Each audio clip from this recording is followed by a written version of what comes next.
No jantar, uma garçonete deixou um pendrive na minha mesa. Não perca isso por nada, então. Eu olhei para aquele pequeno objeto preto em cima da toalha branca. Minha mão tremia. Não era medo do que estava dentro. Era o peso de saber que, naquele momento, minha vida poderia mudar completamente. 48 horas antes, eu tinha recebido a ligação mais devastadora da minha vida. Meu genro, Roberto, o homem que eu ajudei a crescer, que se casou com minha filha Beatriz, havia me dado um ultimátum frio. Assine o restaurante para mim, Marcelo, ou eu destruo você e sua família. As palavras ainda ecoavam na minha cabeça enquanto eu fitava aquele pendrive. 30 anos construindo o Alvarenga Gastronomia. 30 anos de madrugadas, de suor, de sacrifícios. E agora, tudo ameaçado por um segredo do passado que eu achava enterrado. Roberto tinha documentos antigos manipulados que podiam fazer parecer que meu sucesso veio de dinheiro sujo. Era mentira. Mas quem acreditaria em mim contra papéis e provas falsas? Eu estava encurralado. Naquela noite, eu tinha ido jantar sozinho em um restaurante longe do meu bairro. Precisava pensar. Decidir se entregaria tudo que construí ou se lutaria e arriscaria ver meu nome destruído. Foi quando ela apareceu. Uma garçonete jovem de uniforme simples que se aproximou da minha mesa com um sorriso discreto. Senhor Marcelo Alvarenga. Eu assenti confuso. Ela colocou o pendrive ao lado do meu prato e sussurrou firme. Não perca isso por nada. Deus coloca anjos onde a gente menos espera. E desapareceu entre as mesas. Eu sou Marcelo Alvarenga. Tenho 55 anos e passei a vida inteira construindo algo do zero. Não nasci em berço de ouro. Meu pai era pedreiro, minha mãe costureira. Aprendi desde cedo que tudo na vida se conquista com trabalho, honestidade e fé em Deus. Hoje sou dono de um dos restaurantes mais respeitados de São Paulo, o Alvarenga Gastronomia, nos Jardins. Mas naquela terça-feira, eu estava sentado sozinho em um restaurante qualquer, no outro lado da cidade, me sentindo o homem mais derrotado do mundo. As luzes eram suaves, o ambiente estava silencioso. Eu tinha pedido um vinho tinto, mas nem conseguia beber. Minha cabeça girava sem parar. 2 dias antes, Roberto, meu genro, tinha me chamado para uma conversa no escritório dele. Achei estranho. Ele saiu do meu restaurante há 2 anos, dizendo que queria abrir o próprio negócio. Beatriz, minha filha mais velha, ficou dividida, mas apoiou o marido. Eu também apoiei. Dei conselhos, desejei sucesso. Nunca imaginei que aquele homem que eu ajudei a crescer estava, na verdade, planejando me destruir. Marcelo, vim direto ao ponto, ele disse sentado atrás de uma mesa cara demais para alguém que tinha aberto o negócio há apenas 2 anos. Descobri umas coisas sobre você, coisas do passado, documentos que mostram que o dinheiro que você usou para abrir o Alvarenga Gastronomia não veio de fonte limpa. Senti o sangue gelar. Do que você está falando, Roberto? Ele sorriu. Um sorriso frio, calculista. Você sabe muito bem. Aquele empréstimo que pegou com o Carlinhos lá em 2008. Agiota, Marcelo. Dinheiro sujo. Se isso vazar, sua reputação vai pro ralo. Seus contratos com fornecedores, com investidores, tudo desaba. Eu quase levantei da cadeira. Você está louco? Eu paguei cada centavo daquele empréstimo. Estava desesperado, sim, mas paguei tudo com juros. Não tem nada de ilegal nisso. Roberto continuou sorrindo. Eu sei, mas tenho documentos que, da forma certa, podem contar outra história. Pode parecer lavagem de dinheiro, Marcelo. Você sabe como funciona. A mídia adora uma boa história de empresário caído. Seus concorrentes vão adorar te ver no chão. Fiquei em silêncio, tentando processar. Ele se inclinou para a frente. Mas eu não quero te destruir, sogro. Eu te respeito. Só quero o que é justo. Você já construiu seu império. Agora é hora de passar a tocha. Assine o restaurante para mim. Faça uma transferência limpa, oficial, e eu guardo esses documentos para sempre. Ninguém nunca vai saber de nada. Você pode até continuar trabalhando lá, se quiser. Mas o dono serei eu. Saí daquele escritório sem responder. Passei 2 dias em agonia. Conversei com Deus, pedi um sinal. Eu tinha 3 filhas. Beatriz, de 32 anos, casada com esse homem. Júlia, de 28, minha chefe de cozinha, talentosa e dedicada. E Laura, a caçula de 24, ainda aprendendo o ofício. Como eu ia contar para elas que o marido de Beatriz estava me chantageando? Como ia destruir minha própria família? Foi por isso que, naquela noite, eu estava sozinho naquele restaurante longe de casa. Precisava pensar. Precisava decidir se lutava ou se entregava a tudo. Olhei para o prato vazio na minha frente e para o copo de vinho intocado. Foi então que senti uma presença ao meu lado. Uma garçonete jovem, cabelos presos, uniforme simples, estava parada ali, me olhando com uma expressão estranha, meio séria, meio gentil. Senhor Marcelo Alvarenga? Meu coração pulou. Como ela sabia meu nome? Assenti devagar. Ela tirou algo do bolso do avental, um pendrive preto e pequeno, e colocou ao lado do meu prato com cuidado. Não perca isso por nada, ela disse baixinho, mas com uma firmeza que me arrepiou. O senhor vai precisar. Aí antes que eu pudesse perguntar qualquer coisa, ela completou quase num sussurro. Deus coloca anjos onde a gente menos espera. Fiquei paralisado, olhando para ela se afastar entre as mesas. Tentei me levantar, chamá-la de volta, mas ela já tinha desaparecido na cozinha. Olhei ao redor. Ninguém mais tinha percebido. Peguei o pendrive com a mão tremendo e coloquei no bolso. Paguei a conta rapidamente e saí. No carro, antes de ligar o motor, fiquei segurando aquele pequeno objeto, sentindo que Deus tinha acabado de me enviar algo. Mas o quê?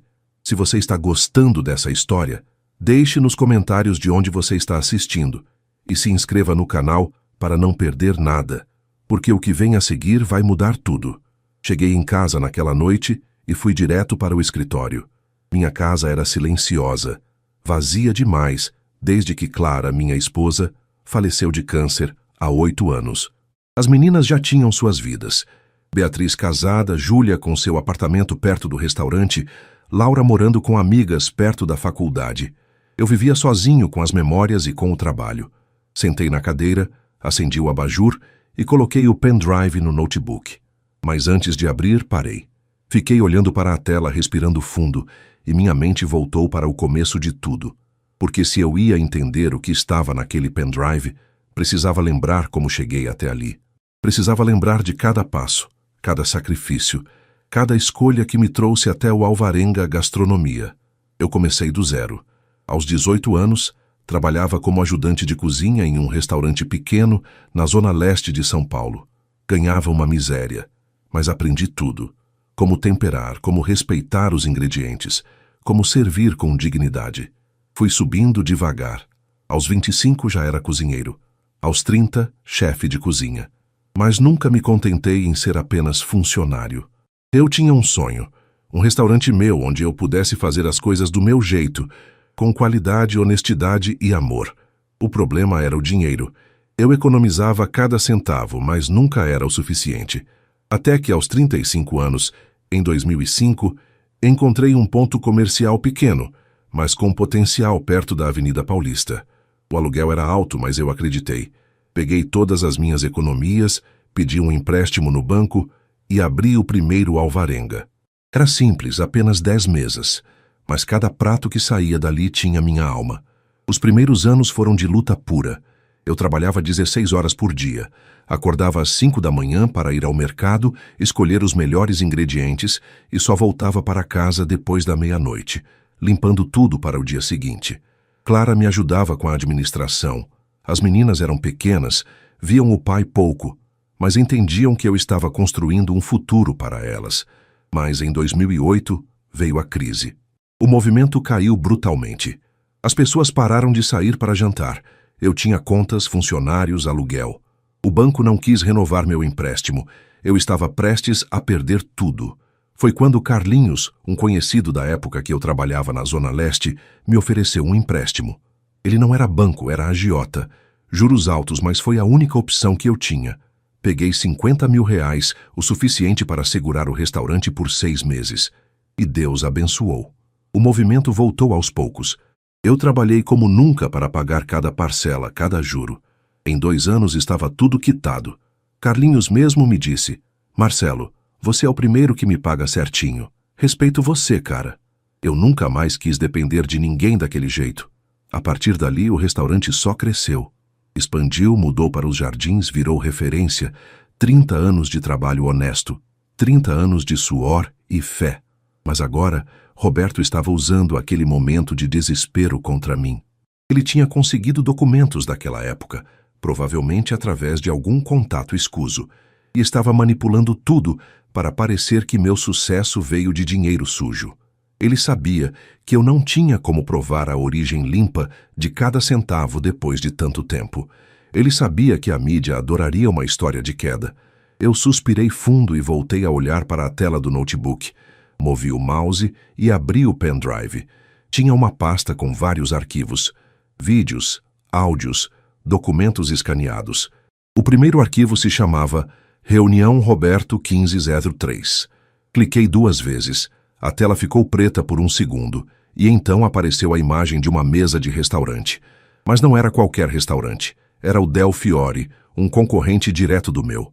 E ali, sentado, estava Roberto. E do outro lado da mesa estava Marco Valente, dono do Del Fiore, meu maior rival há anos. Meu coração começou a bater mais forte. Aumentei o volume. E ouvi Roberto dizer, claro como o dia: Marco, em 6 meses o Alvarenga Gastronomia vai ser meu. E aí a gente faz a fusão que você sempre quis. Pausei o vídeo. Precisava respirar. Minhas mãos estavam tremendo. 6 anos atrás, Roberto Ferreira tinha entrado na minha vida como gerente operacional do restaurante. Ele tinha 30 anos, era formado em administração, charmoso, esperto. Várias empresas do ramo gastronômico estavam interessadas nele, mas ele escolheu trabalhar comigo. Na época, achei que era porque via potencial no Alvarenga. Ele era bom, muito bom. Organizou o sistema de estoque, melhorou as escalas dos funcionários, negocia contratos com fornecedores. Eu confiei nele. Dei aumento, bônus, liberdade para tomar decisões. E então, 1 ano depois, Beatriz começou a falar dele em casa. Pai, o Roberto é tão inteligente, tão dedicado. Eu via o brilho nos olhos dela. Pensei, se ele faz minha filha feliz e ainda ajuda o restaurante, é um homem abençoado. Eles namoraram por 2 anos antes de se casar. Roberto sempre foi atencioso, educado, respeitoso. Chamava Clara de mãe, me chamava de pai. Quando Clara ficou doente, ele estava lá nos hospitais, ajudando, apoiando. Quando ela faleceu, ele segurou Beatriz durante o funeral e me disse, pai, eu vou cuidar dela sempre. Eu acreditei. Como eu não acreditaria? O casamento foi lindo. No salão do próprio restaurante. Júlia preparou o menu, Laura decorou tudo. Beatriz estava radiante. Roberto chorou no altar. Parecia um homem que amava minha filha de verdade. E por 5 anos pareceu que era. Eles moravam em um apartamento bonito em Pinheiros. Vinham jantar comigo todo domingo. Participavam das festas de família. Beatriz era feliz. Ou pelo menos eu achava que era. Mas há 2 anos Roberto veio me dizer que queria sair do restaurante. Pai, eu preciso voar sozinho. Abrir meu próprio negócio. Aprender com meus próprios erros. Eu entendi. Até incentivei. Vai, meu filho. Você tem talento. E sabe que pode contar comigo para qualquer conselho. Beatriz ficou dividida. Ela amava trabalhar comigo, mas apoiou o marido. Pai, é o sonho dele. Eu preciso estar ao lado dele. Roberto abriu uma consultoria para restaurantes. Ele ajudava estabelecimentos com gestão, marketing, eficiência operacional. Parecia estar indo bem, mas agora, vendo aquele vídeo, eu percebi. Ele nunca quis voar sozinho. Ele quis sair para não levantar suspeitas. Ele quis sair para planejar em segredo, como tirar tudo de mim. Voltei a apertar o play. Roberto continuava conversando com Marco Valente. Eu tenho tudo planejado. Marcelo vai assinar o restaurante para mim. Ele não tem escolha. Eu tenho documentos que provam que ele usou dinheiro de agiota lá em 2008. Manipulei tudo para parecer lavagem. Se ele não assinar, eu vou para a mídia. Vou destruir a reputação dele. E aí, com o Alvarenga na minha mão, a gente faz a fusão que você sempre quis, Marco. Você entra como sócio, a gente duplica o faturamento. Marco riu. Roberto, você é um gênio. Mas e a Beatriz, sua esposa? Ela não vai desconfiar? Roberto deu de ombros. Beatriz é cega de amor. Ela acredita em tudo que eu falo. Quando eu disser que o pai dela decidiu me passar o restaurante porque confia em mim, ela vai engolir. E mesmo se desconfiar, o que ela pode fazer? Já vai estar feito. Senti a bile subir na garganta. Aquele homem estava falando da minha filha, a mulher que ele jurou amar como se ela fosse uma peça de xadrez.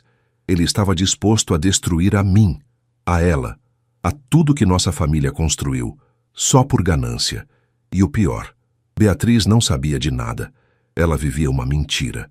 Fechei o vídeo. Precisava ver mais. Abri o segundo arquivo. Era um áudio. A voz de Roberto de novo, mas dessa vez com outra pessoa. Sim, doutor Heitor, já tenho todos os documentos adulterados. Quando o Marcelo assinar, quero que você prepare os contratos de fusão com o Del Fiore. Tudo tem que estar pronto em 48 horas. A voz do advogado era fria, profissional. Entendido, Roberto. Você está certo de que ele vai assinar? Roberto riu. Ele não tem escolha. Ou assina, ou eu acabo com ele. Passei o resto da noite olhando todos os arquivos. Eram dezenas. Reuniões gravadas, conversas telefônicas, documentos escaneados mostrando como ele tinha manipulado papéis antigos, e-mails trocados com Marco Valente planejando a fusão. Tudo estava ali. Provas de extorsão, falsificação, conspiração. Roberto tinha cavado a própria cova e nem sabia. Mas a pergunta que não saía da minha cabeça era: quem tinha me dado aquilo? Quem era aquela garçonete? Por que ela tinha arriscado tudo para me ajudar? Olhei para o relógio. 3 da manhã. Eu precisava dormir, mas não conseguia, porque agora eu tinha uma arma. Agora eu podia lutar. E Roberto ia descobrir que mexeu com a pessoa errada. Na manhã seguinte, acordei com a cabeça pesada, mas com o coração mais leve. Pela primeira vez em dias, eu sabia que não estava sozinho. Deus tinha colocado aquele pendrive nas minhas mãos. Agora eu precisava agir com sabedoria. Liguei para um advogado de confiança, Dr. Augusto, um homem sério que já tinha me ajudado com contratos no passado. Marquei uma reunião urgente para aquela tarde. Mas antes eu precisava ir ao restaurante. A vida seguia. Os funcionários dependiam de mim, os clientes esperavam qualidade. Cheguei ao Alvarenga Gastronomia às 9 da manhã. O lugar estava lindo como sempre. Mesas arrumadas, vidros brilhando, o cheiro de pão fresco saindo da cozinha. Júlia já estava lá, comandando a brigada com a eficiência de sempre. Ela me viu e sorriu. Bom dia, pai. Dormiu bem? Eu menti. Dormi, filha. E você? Ela deu de ombros. Sempre durmo mal antes de um evento grande. Hoje à noite temos o jantar da empresa de tecnologia, lembra? 50 pessoas. Eu tinha esquecido completamente. Claro, vai ser perfeito, como sempre. Ela me olhou com carinho. Pai, você está parecendo cansado, tá tudo bem? Eu forcei um sorriso.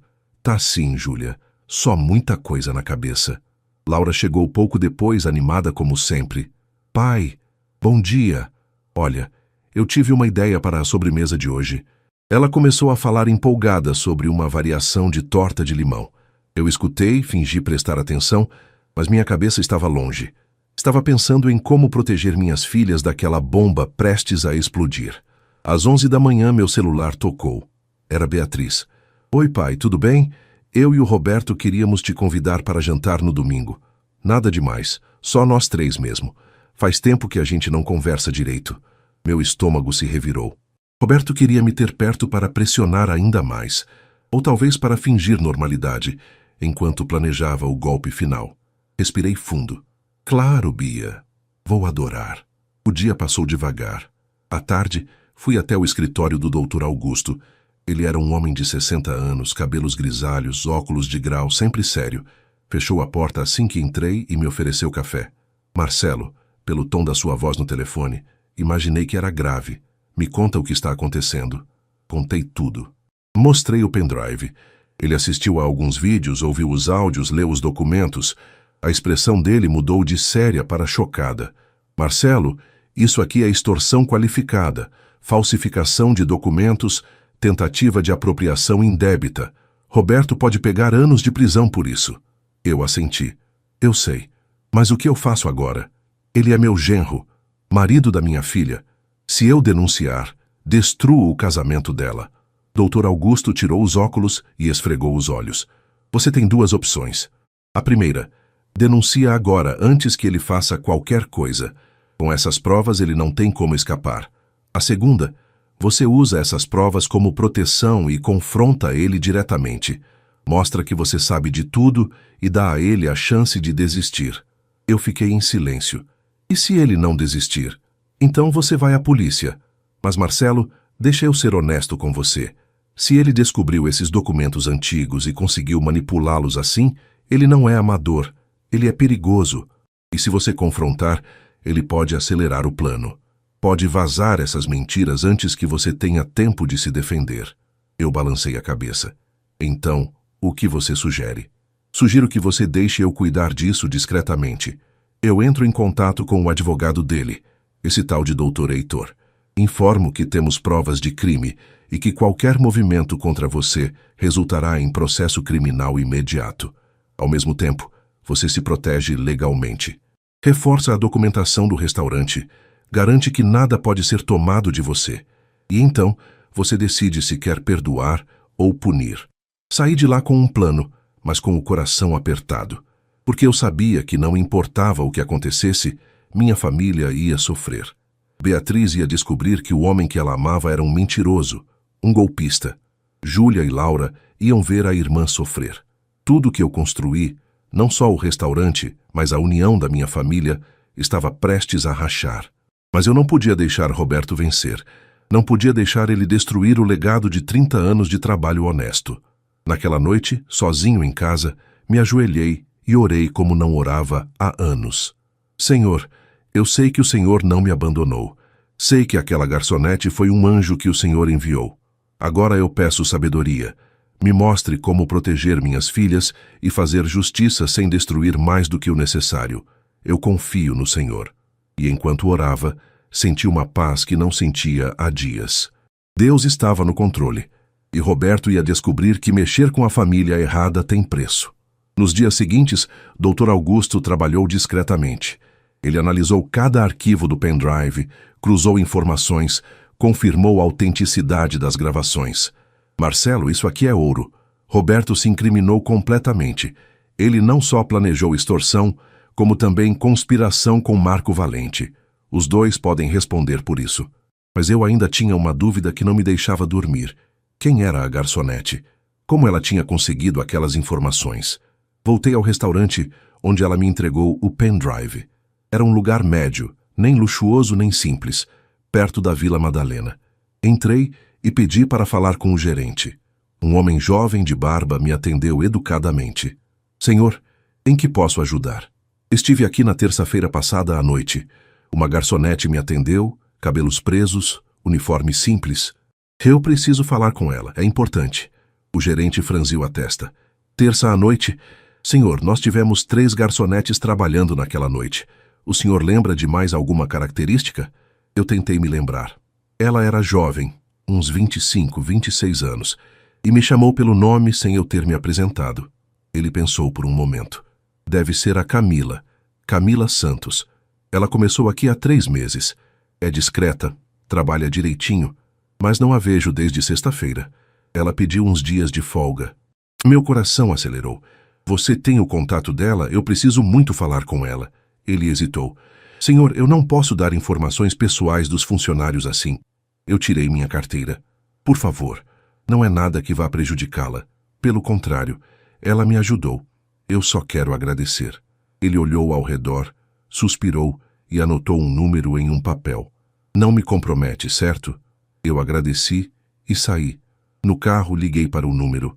Chamou 3 vezes antes de uma voz feminina atender. Alô? Era ela. Reconheci a voz na hora. Camila, aqui é Marcelo Alvarenga.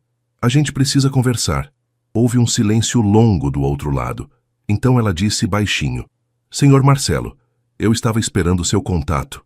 Marcamos um encontro em uma cafeteria discreta, longe de qualquer lugar que pudesse comprometer a gente. Eu cheguei primeiro, sentei no fundo, pedi um café e esperei. 20 minutos depois, ela entrou. Usava jeans e uma blusa simples, cabelos soltos agora. Ela se sentou na minha frente com um sorriso cansado. Eu sei que o senhor tem perguntas, ela começou, e eu vou responder tudo, mas primeiro, deixa eu te contar quem eu sou. Ela respirou fundo. Meu nome é Camila Santos, tenho 26 anos. Meu pai se chama Antônio Santos. Ela fez uma pausa, me olhando nos olhos. O senhor se lembra dele? Eu pensei por um momento. Antônio Santos. O nome soava familiar, mas não conseguia colocar um rosto. Ela continuou. Ele trabalhou no Alvarenga Gastronomia há 10 anos. Era auxiliar de cozinha. Um dia, ele sofreu um acidente de carro grave. Ficou internado por meses. Ele não tinha plano de saúde, não tinha dinheiro para pagar o hospital. A família estava desesperada. E então eu me lembrei. Antônio, um homem humilde de uns 45 anos, trabalhador esforçado, sempre sorrindo. Quando ele sofreu o acidente, eu visitei ele no hospital. Vi a situação. Vi a esposa e a filha chorando sem saber como iam pagar as contas. E eu paguei. Paguei tudo. O tratamento, a fisioterapia, os remédios. Nunca cobrei nada. Ele tentou me pagar depois, mas eu recusei. Antônio é parte da família Alvarenga, eu disse na época. E família se ajuda. Camila tinha lágrimas nos olhos. O senhor salvou meu pai, senhor Marcelo. Ele se recuperou, voltou a trabalhar, me colocou na faculdade. Ele sempre falava do senhor como um homem de honra. Dizia que Deus tinha colocado o senhor na vida dele. E eu sempre quis retribuir de alguma forma. Ela limpou as lágrimas e continuou. Há 3 meses, eu comecei a trabalhar naquele restaurante, o Vila Sabor. Eu estava precisando de um emprego extra, sabe? Pagar umas contas. E uma noite eu vi Roberto Ferreira. Eu sabia quem ele era porque meu pai sempre comentava sobre ele, o genro do senhor Marcelo. Achei estranho ele estar lá, já que não era o tipo de lugar que ele frequentaria. Comecei a prestar atenção. Vi ele se reunindo com o dono do Del Fiore, Marco Valente. Eu conheço o Marco porque ele já jantou lá várias vezes, e algo no jeito deles conversarem me incomodou. Eram conversas sérias, tensas, com documentos na mesa. Então eu comecei a investigar. Escutei conversas quando ia servir a mesa deles, e uma noite, sem querer, ouvi Roberto dizer seu nome. Marcelo vai assinar tudo, eu garanto. Ela fez uma pausa. Foi aí que eu percebi que tinha algo muito errado. Eu sabia que o senhor nunca faria nada sem motivo. E se Roberto estava forçando alguma coisa, eu precisava descobrir o quê. Então comecei a gravar. Usei meu celular discretamente sempre que eles marcavam reunião lá. Juntei tudo. Conversas, documentos que eles deixavam na mesa quando iam ao banheiro. E então, quando eu achei que tinha o suficiente, eu decidi te procurar. Mas eu não podia simplesmente aparecer no Alvarenga Gastronomia. Roberto poderia me ver, desconfiar. Então eu esperei. Até que uma noite, por sorte ou por Deus mesmo, o senhor apareceu no Vila Sabor. Sozinho, pensativo. Eu soube que era a minha chance. Copiei tudo em um pendrive, orei antes de sair de casa e entreguei para o senhor. E aí saí de lá. Pedi folga porque sabia que as coisas iam ficar tensas. Eu estava sem palavras. Fiquei olhando para aquela moça jovem, corajosa, que tinha arriscado o próprio emprego, a própria segurança, para me ajudar. Camila, você salvou a minha vida, meu restaurante, minha família. Ela balançou a cabeça. Não, senhor Marcelo, o senhor salvou meu pai. Eu só retribuí. E além disso, eu não podia deixar um homem honesto ser destruído por um mentiroso. Não quando eu podia fazer alguma coisa. Segurei a mão dela por cima da mesa. Você é um anjo, Camila, um anjo de verdade.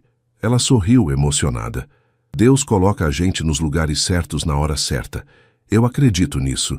Nós conversamos mais um pouco. Ela me contou detalhes das reuniões, das conversas que ela tinha ouvido. Tudo batia com o que estava no pendrive. E então eu fiz uma promessa a ela. Camila, quando tudo isso acabar, você vai ter um lugar no Alvarenga Gastronomia. Não por pena, mas porque você merece. Você provou ser uma pessoa de caráter, de coragem, e eu preciso de gente assim do meu lado. Ela agradeceu, emocionada. Saímos dali com a certeza de que Deus realmente estava no comando. E agora era hora de dar o próximo passo. Era hora de confrontar Roberto, mas não sozinho. Eu ia fazer isso do jeito certo, do jeito legal, e ele ia aprender que honestidade sempre vence no final. Com todas as informações em mãos, Dr. Augusto montou uma estratégia. Marcelo, nós temos provas suficientes para acabar com Roberto. Mas precisamos fazer isso com inteligência. Se ele sentir que está encurralado, pode fazer algo desesperado. Pode tentar vazar as mentiras antes, sujar seu nome primeiro. Então vamos trabalhar em silêncio. A primeira coisa foi reforçar a documentação do Alvarenga Gastronomia. Dr. Augusto reuniu todos os papéis que provavam a origem limpa do meu dinheiro. Declarações de imposto de renda desde o começo, contratos antigos, recibos de pagamento do empréstimo ao Carlinhos. Ele até localizou o próprio Carlinhos, que agora vivia uma vida tranquila no interior e conseguiu uma declaração assinada confirmando que eu tinha pago cada centavo. Marcelo, com isso aqui, qualquer acusação que Roberto fizer cai por terra. Você está protegido. Agora, a segunda parte do plano. Vamos notificá-lo extrajudicialmente. Eu franzi a testa. O que significa isso? Ele explicou. Significa que vamos mandar uma carta formal através de mim como seu advogado, informando Roberto de que sabemos das intenções dele, que temos provas de crime e que ele deve cessar imediatamente qualquer ação contra você. Damos a ele a chance de recuar sem consequências maiores. E se ele não recuar? Dr. Augusto me olhou sério. Aí entramos com processo criminal, extorsão, falsificação, conspiração. Ele vai preso, Marcelo. E Marco Valente também. Eu respirei fundo. E Beatriz? Minha filha vai descobrir tudo. Ele assentiu, compassivo. Infelizmente, sim. Não tem como evitar. Mas, Marcelo, ela merece saber a verdade. Ela está vivendo uma mentira. E quanto mais cedo ela souber, mais cedo pode recomeçar. Eu sabia que ele estava certo, mas dói pensar no sofrimento que Beatriz ia passar. Ela amava Roberto, tinha construído uma vida com ele. Descobrir que tudo era falso, que o homem que ela confiava estava traindo não só a ela, mas a toda a família, seria devastador. Mas não havia outro caminho. Dr. Augusto enviou a notificação. Eu não contei para ninguém. Júlia e Laura continuavam trabalhando normalmente no restaurante, sem desconfiar de nada. Beatriz continuava me ligando animada sobre o jantar de domingo. E eu fingia que estava tudo bem, enquanto por dentro meu coração sangrava, porque eu sabia que aquele domingo seria o último antes da tempestade. Na sexta-feira, Dr. Augusto me ligou. Marcelo, Roberto recebeu a notificação e ele respondeu. Meu coração disparou. O que ele disse? Houve uma pausa. Ele negou tudo. Disse que as gravações são falsas, que foi armação. E ainda teve a audácia de dizer que vai processar você por difamação. Eu senti a raiva subir. Ele está blefando. Eu sei. E ele sabe que nós sabemos. Mas ele está tentando ganhar tempo, talvez para destruir provas, talvez para acelerar o plano. Então o que fazemos? Dr. Augusto suspirou. Segunda-feira, 1ª hora, entramos com o processo criminal. Não dá mais para esperar. Ele está perigoso. Eu concordei. E então fiz a ligação mais difícil da minha vida. Liguei para Beatriz. Filha, sobre o jantar de domingo, eu preciso que você venha até o restaurante amanhã, sábado de manhã. Sozinha, sem o Roberto. Ela ficou confusa. Pai, por quê? Aconteceu alguma coisa? Eu fechei os olhos. Sim, Bia. Aconteceu. E eu preciso conversar com você antes de qualquer outra coisa. Por favor, confia em mim. Ela hesitou, mas concordou. Tá bom, pai. Eu vou. Desliguei o telefone e fiquei sentado no silêncio da minha sala. Olhei para a foto de Clara na estante. Ela sempre soube lidar com as meninas melhor do que eu. Sempre teve as palavras certas, o colo certo. E agora, quando eu mais precisava dela, ela não estava aqui. Clara, eu sussurrei para a foto. Me ajuda a ser forte para a nossa filha. Naquela noite mal dormi. Sabia que no dia seguinte minha família ia mudar para sempre, que Beatriz ia sofrer como nunca, que as coisas nunca mais seriam como antes. Mas eu também sabia que era necessário. Porque mentira, por mais confortável que pareça, sempre desaba. E é melhor desabar com a gente no comando do que quando o inimigo decide. No sábado de manhã, cheguei ao restaurante cedo. Pedi para o pessoal não entrar ainda, que eu precisava de privacidade. Preparei um café, coloquei 2 xícaras na mesa do meu escritório e esperei. Às 9 em ponto, Beatriz entrou. Ela estava bonita, como sempre, mas percebi a preocupação no rosto. Pai, você me assustou. O que está acontecendo? Eu respirei fundo, pedi para ela sentar e comecei a contar. Cada palavra era uma faca no meu peito, vendo os olhos dela mudarem de confusão para choque, de choque para dor, de dor para lágrimas, e quando terminei de mostrar os vídeos, os áudios, os documentos, Ela estava destruída. Não, não pode ser verdade. O Roberto, ele me ama. Ele não faria isso. Eu segurei as mãos dela, firme. Bia, eu queria que fosse mentira. Queria que eu estivesse errado. Mas não estou. E você precisa saber disso antes que seja tarde demais. Ela chorou como não chorava desde o dia que Clara morreu. E tudo o que eu pude fazer foi segurar minha filha e orar para que Deus desse a ela a força que eu sabia que ela tinha dentro de si. Beatriz ficou comigo o dia todo. Chorou, gritou, passou por todas as fases da dor. Negação, raiva, barganha, tristeza. Júlia e Laura chegaram ao restaurante no meio da tarde e perceberam que algo estava errado. Eu tive que contar para elas também. A dor se espalhou. As 3 irmãs se abraçaram, choraram juntas. E eu, no meio delas, tentava ser forte, ser o pai que elas precisavam. Pai, o que a gente faz agora? Júlia perguntou, os olhos vermelhos de tanto chorar. Eu respirei fundo. Segunda-feira entramos com processo contra o Roberto. Ele vai pagar pelo que fez. Mas até lá, a gente finge que não sabe de nada. Bia, você vai para casa hoje. Vai passar o domingo com ele como se nada tivesse acontecido. E segunda de manhã você sai de casa e vem para cá. Doutor Augusto vai te acompanhar para dar entrada no divórcio. Beatriz me olhou, assustada. Pai, eu não sei se consigo fingir. Não sei se consigo olhar para ele sabendo de tudo. Eu segurei o rosto dela.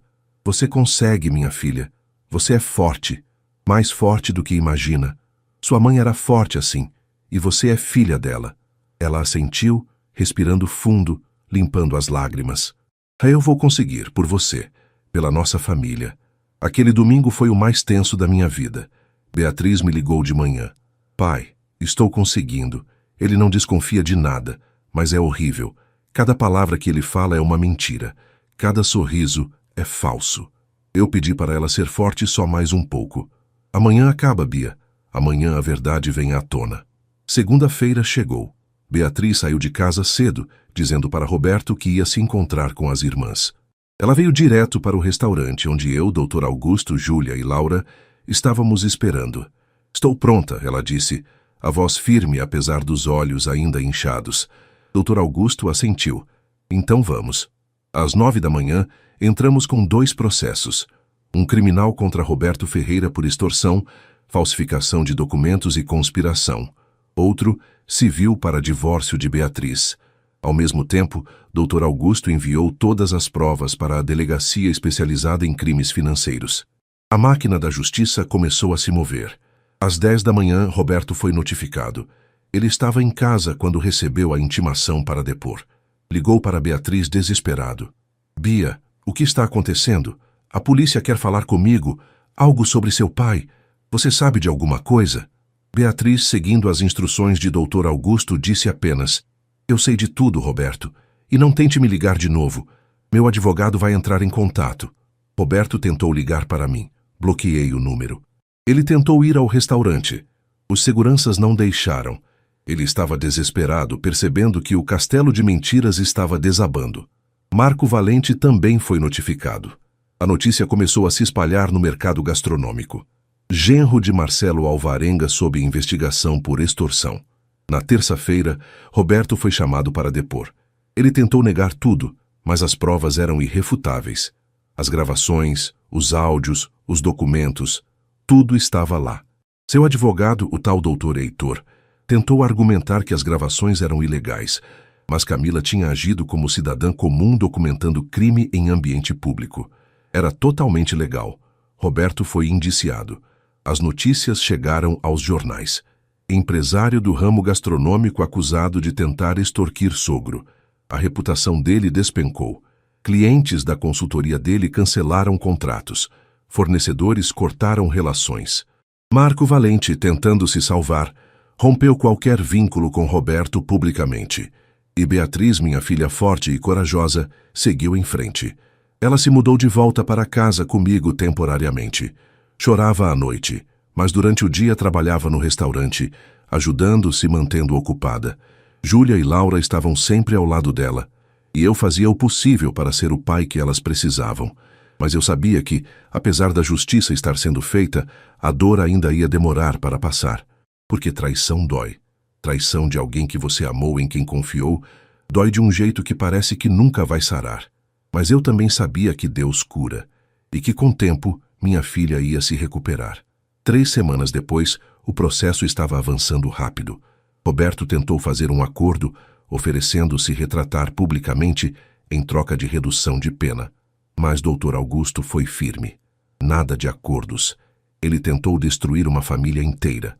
Vai responder por cada crime. E a justiça concordou.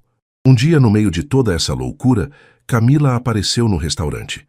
Ela estava nervosa, olhando ao redor, como se não acreditasse que estava ali. Eu a vi e fui até ela. Camila, que bom te ver. Ela sorriu, tímida. Senhor Marcelo, eu vim ver se a oferta de trabalho ainda estava de pé. Eu ri. Claro que está. Você acha que eu esqueceria da mulher que salvou tudo isso aqui? Apresentei ela para Júlia, Laura e Beatriz. Contei toda a história. Como ela tinha arriscado tudo para me ajudar. Como ela era filha de Antônio, o homem que eu tinha ajudado anos atrás. As meninas a abraçaram, chorando, agradecendo. Você salvou nosso pai, Beatriz disse, segurando as mãos de Camila. Você salvou nossa família. Camila começou a trabalhar no Alvarenga naquela mesma semana. Não como garçonete, mas como assistente de gestão, trabalhando diretamente comigo. Ela era inteligente, dedicada, honesta. Tudo que Roberto fingiu ser, ela era de verdade. E foi incrível ver como Deus usou ela, uma moça jovem e humilde, para derrubar um homem cheio de arrogância e ganância. Roberto, por sua vez, estava afundando. O processo avançou para julgamento. As provas eram tão contundentes que até o advogado dele sugeriu que ele se declarasse culpado. Mas Roberto, no orgulho dele, recusou. Ele foi a julgamento, e em uma manhã fria de julho, o juiz leu a sentença. Roberto Ferreira, você foi considerado culpado de extorsão qualificada, falsificação de documentos e conspiração para fraude. A pena é de 6 anos de reclusão em regime fechado, além de indenização à vítima no valor de R$500 mil por danos morais. Roberto ficou pálido. Tentou falar, mas o juiz bateu o martelo. Está decidido. Eu estava na audiência, junto com Beatriz, Júlia e Laura.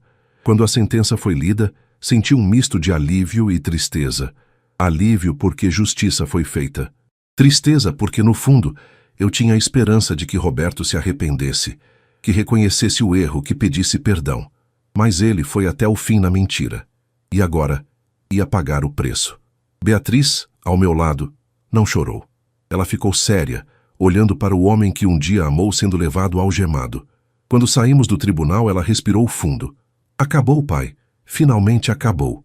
Eu a abracei. Sim, filha. Agora a gente recomeça. E foi o que fizemos. Nas semanas seguintes, o Alvarenga Gastronomia ganhou ainda mais visibilidade. A história se espalhou. Empresário honesto resiste à chantagem e vence na justiça. Clientes novos começaram a aparecer. Gente que queria apoiar um homem de caráter. Fornecedores que respeitavam a forma como eu tinha lidado com tudo. Beatriz começou terapia. Ela estava se reconstruindo devagar, mas estava. Júlia e Laura a apoiavam sempre. E eu todos os dias agradecia a Deus por ter nos protegido, por ter enviado Camila no momento certo, por ter dado à minha família a força para passar por aquilo tudo. Um domingo, algumas semanas depois do julgamento, eu reuni as 4, Beatriz, Júlia, Laura e Camila. Fizemos um almoço especial no restaurante, só nós. Eu olhei para cada uma delas e senti meu coração transbordar de gratidão. Vocês são minha maior conquista, eu disse, a voz embargada. Não o restaurante, não o sucesso. Vocês. A força de vocês. O caráter de vocês. Eu sou o homem mais abençoado do mundo. Beatriz sorriu, os olhos ainda tristes, mas com um brilho de esperança. A gente é forte porque o Senhor nos ensinou a ser, pai. Júlia concordou. E porque a mãe olha pela gente lá de cima. Laura limpou as lágrimas. E porque Deus nunca abandona quem faz o certo. Camila, que já era parte da família agora, disse baixinho. Meu pai sempre falou que o Sr. Marcelo era um homem de Deus. Agora eu entendo por quê. O Senhor não reagiu com raiva, com vingança. O Senhor buscou justiça do jeito certo. Isso é raro, Senhor Marcelo. Nós brindamos. Com suco, porque eu nunca fui de beber muito. Brindamos a família, a justiça, a fé. E eu soube, naquele momento, que tudo tinha valido a pena. Cada lágrima, cada noite sem dormir, cada momento de dor. Porque no final, a verdade sempre vence. E Deus sempre cuida dos seus. Os meses seguintes foram de reconstrução. Beatriz finalizou o divórcio oficialmente. Roberto, da prisão, tentou entrar em contato algumas vezes pedindo perdão, dizendo que estava arrependido. Mas Dr. Augusto aconselhou Beatriz a não responder. Ele só está arrependido porque foi pego, Bia. Isso não é arrependimento real. Ela concordou, e com o tempo foi se recuperando. Voltou a sorrir, a sonhar, a planejar o futuro. Conheceu novas pessoas, fez novos amigos. Ainda tinha dias difíceis, dias em que a dor voltava, mas ela estava mais forte. E eu, como pai, via com orgulho minha filha renascendo das cinzas. O Alvarenga Gastronomia passou por uma renovação também. Júlia criou um menu novo, mais moderno, mas mantendo a essência do que eu sempre acreditei. Comida feita com amor e ingredientes de qualidade. Laura se formou e se tornou chefe de sobremesas oficial do restaurante. E Camila, além de gerenciar parte da administração, trouxe ideias novas, frescas, que fizeram o restaurante crescer ainda mais. Um dia Antônio, o pai de Camila, apareceu no restaurante. Ele estava mais velho, cabelos grisalhos, mas sorridente como sempre. Quando me viu, se emocionou. Senhor Marcelo, eu não sei como agradecer. Primeiro o senhor salvou minha vida, agora minha filha salvou a sua. Acho que isso é Deus mostrando que bondade gera bondade. Eu o abracei. Antônio, seu amigo, e sua filha é uma bênção. Não sei o que teria feito sem ela. Nós sentamos, conversamos, matamos a saudade. Ele me contou que estava bem, trabalhando em uma padaria no bairro dele, feliz e saudável. E eu agradeci a Deus por ter cruzado meu caminho com o dele, porque foi essa conexão que, no final, salvou tudo. Marco Valente, por outro lado, enfrentou consequências também. Embora não tenha sido preso porque não havia provas de participação direta em crimes, sua reputação foi manchada. O Del Fiore perdeu clientes, investidores. Ele tentou se desculpar publicamente, dizendo que tinha sido enganado por Roberto. Mas ninguém acreditou muito. O mercado não perdoa traições.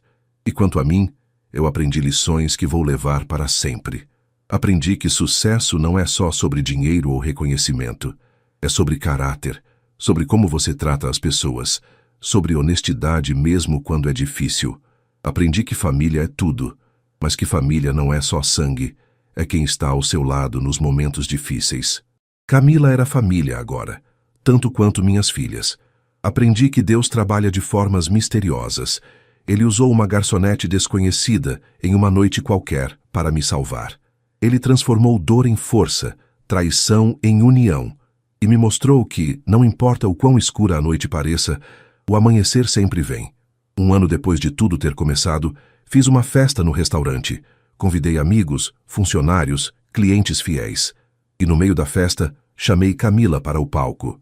Eu quero agradecer publicamente a essa moça.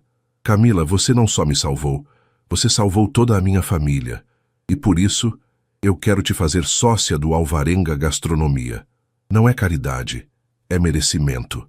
O salão explodiu em aplausos. Camila chorou. Antônio chorou. Minhas filhas choraram. E eu, pela primeira vez em muito tempo, senti que tudo estava completo, que a tempestade tinha passado, que o sol tinha voltado a brilhar. Beatriz se aproximou de mim no final da noite. Pai, eu tenho uma coisa para te dizer. Eu olhei para ela curioso. Ela sorriu e naquele sorriso eu vi força, cura, renascimento. Eu estou bem, de verdade. Demorou, doeu, mas eu estou bem. E é graças ao Senhor, por não ter desistido, por ter lutado, por ter me mostrado que dá para recomeçar. Eu a abracei forte. Você sempre foi forte, Bia. Você só precisava lembrar disso. Nós ficamos ali, pai e filha, abraçados no meio daquele salão cheio de gente feliz. E eu soube que não importa o que viesse pela frente, nós estaríamos prontos. Porque família unida, com Deus no centro, vence qualquer tempestade. 2 anos se passaram desde aquela noite em que uma garçonete misteriosa mudou minha vida para sempre. E hoje, enquanto estou sentado na varanda da minha casa, olhando o sol nascer, eu vejo o quanto Deus foi bom comigo, o quanto Ele transformou cada dor em crescimento, cada lágrima em força. O Alvarenga Gastronomia está melhor do que nunca. Camila, agora sócia oficial, trouxe uma energia nova, ideias inovadoras que respeitam a tradição, mas abraçam o futuro. Júlia continua comandando a cozinha com maestria. Laura abriu uma linha de sobremesas artesanais que virou sucesso. E Beatriz, minha filha forte e resiliente, voltou a brilhar. Ela conheceu alguém, um homem de verdade dessa vez. Paulo, um arquiteto honesto, gentil, que a trata com respeito e amor. No começo, eu confesso, fiquei com medo. Medo que ela se machucasse de novo. Mas Paulo provou ser diferente. Ele conquistou não só ela, mas toda a família. E ver minha filha feliz de novo, apaixonada de novo, é uma das maiores bênçãos que Deus me deu. Roberto cumpre sua pena. Ouvi dizer que ele está diferente. Está fazendo terapia, participando de grupos na prisão, realmente refletindo sobre os erros. Parte de mim quer acreditar que ele mudou de verdade. A outra parte sabe que nem sempre pessoas mudam, mas eu entreguei isso nas mãos de Deus. Não é meu papel julgar para sempre. Meu papel é proteger minha família, e isso eu fiz. Camila está noiva. Vai se casar com um rapaz maravilhoso que conheceu na igreja. Antônio está radiante, planejando o casamento da filha. E eu, claro, vou estar lá. Porque Camila não é só funcionária, não é só sócia. Ela é família. Ontem fiz algo que vinha pensando há meses. Fui ao cemitério visitar Clara. Sentei em frente ao túmulo dela, coloquei flores frescas e conversei como se ela estivesse ali. Contei tudo o que tinha acontecido. A traição de Roberto, a coragem de Beatriz, a bênção que foi Camila. E no final, agradeci.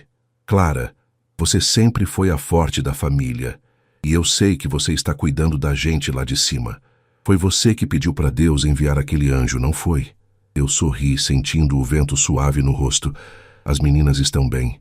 Estão lindas, fortes, cheias de vida. Você ficaria orgulhosa. Eu só queria que você estivesse aqui para ver. Mas eu sabia que ela via. De onde quer que ela estivesse, ela via. E estava orgulhosa. Hoje à noite vamos fazer um jantar de família no restaurante. Eu, as 3 meninas, Camila e seu noivo, Antônio e sua esposa, Paulo. Júlia vai preparar o menu especial. Laura vai fazer a sobremesa dos sonhos. Camila vai organizar tudo. E eu vou sentar à mesa, olhar ao redor e agradecer a Deus por cada pessoa ali. Porque essa história não é só sobre um pendrive misterioso. Não é só sobre traição e justiça. É sobre como Deus usa as situações mais difíceis para nos ensinar, para nos fortalecer, para nos mostrar quem realmente está ao nosso lado. É sobre como a honestidade, no final, sempre vence.